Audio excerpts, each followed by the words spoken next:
The book Masters of the Air, written by Donald Miller, first came to my attention a little while back when news came out that it was going to be the basis for the next war story project from Steven Spielberg and Tom Hanks to follow on from Band of Brothers and The Pacific.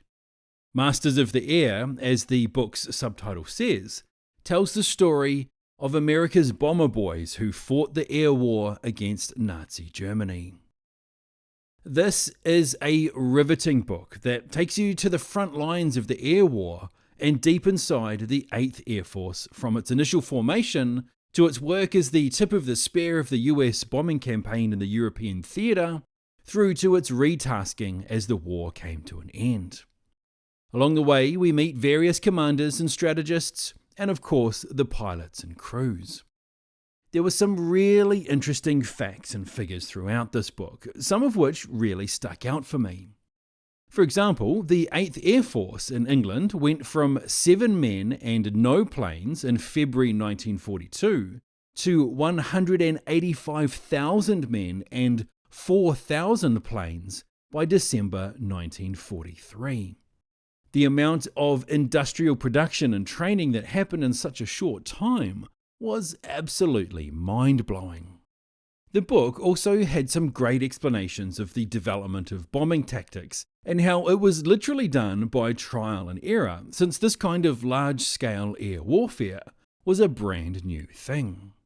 Technology was advancing and changing almost weekly, and the tactics, strategy, and planning had to rush to keep up.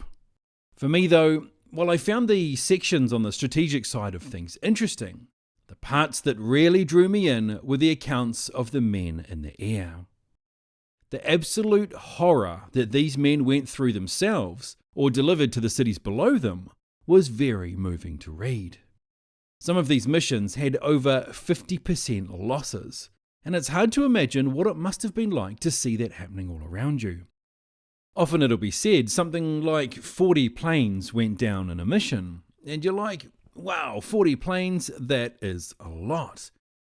But then, as this book helps you to realise, each of those planes had 10 crew members on board. Can you imagine losing 400 people from your company in a single day? It really puts things into perspective as to what these men had to deal with.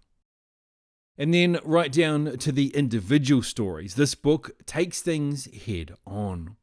Here's an example that really gave me pause and made me shudder to think of this happening to me and what I might have done in the same situation.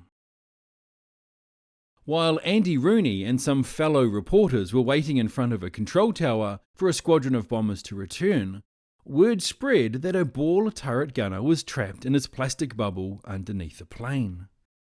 The gears that rotated the ball to put the gunner in position to shoot and then return him to the position that enabled him to climb out and back up into the aircraft had been hit and were jammed. The ball turret gunner was caught in a plastic cage.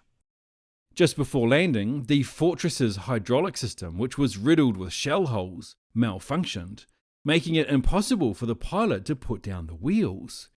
The emergency hand crank for operating the main landing gear had also been destroyed by enemy fire. The pilot would have to make a belly landing. There were 8 minutes of gut-wrenching talk among the tower, the pilot, and the man trapped in the ball turret.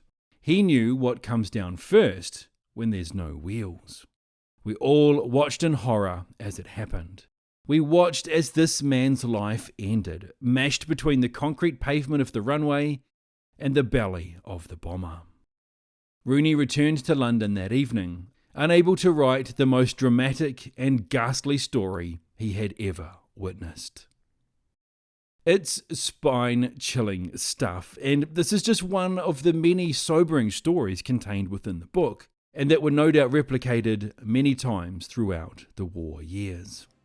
This is an excellent book that balances its various aspects well, and I imagine that any history or military aviation buff would class this as essential reading.